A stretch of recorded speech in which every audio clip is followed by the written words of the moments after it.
আসসালামু আলাইকুম, hello everyone. আশা করি তোমরা সবাই খুব ভালো আছো। তোমাদের মিরাজ এডুকেশনের পক্ষ থেকে সবাইকে স্বাগতম। তোমরা যারা এসএসসি পরীক্ষা দিচ্ছ তোমাদের জন্য দারুণ একটা সুখবর নিয়ে আজকে আসলাম। তোমাদের জন্য এটা খুবই খুবই একটা ইম্পর্টেন্ট আপডেট। আমরা জাগো নিউজের মাধ্যমে জানতে পারি যে 40 দিনের মধ্যেই প্রকাশ করা হবে এসএসসি পরীক্ষার ফলাফল। এখন কিভাবে ফলাফল করা হবে তারা বিস্তারিত বলে দিয়েছে। জানা গেছে শিক্ষা বোর্ডগুলোর কর্মকর্তারা বিষয়টি নিয়ে বুধবার 21শে আগস্ট প্রথম বৈঠক করেছেন। সেখানে পরীক্ষক, নিয়ন্ত্রক এবং সিস্টেম তারপর অ্যানালাইটিক্স বিভিন্ন বিষয় তুলে ধরেন।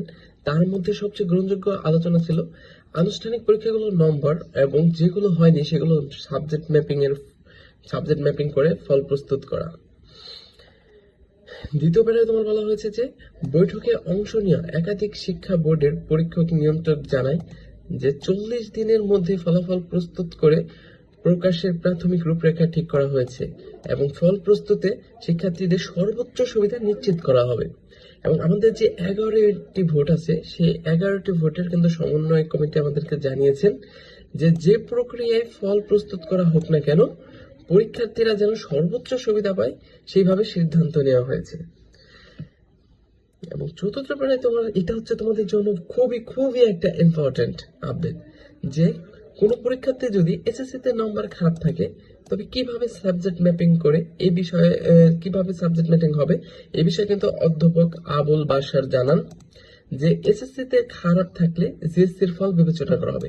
তোমাদের যাদের রেজাল্ট এসএসসি তে মনে করো খারাপ হয়েছে তাদের হচ্ছে জিএসসিটা হচ্ছে বিবেচনা করবে।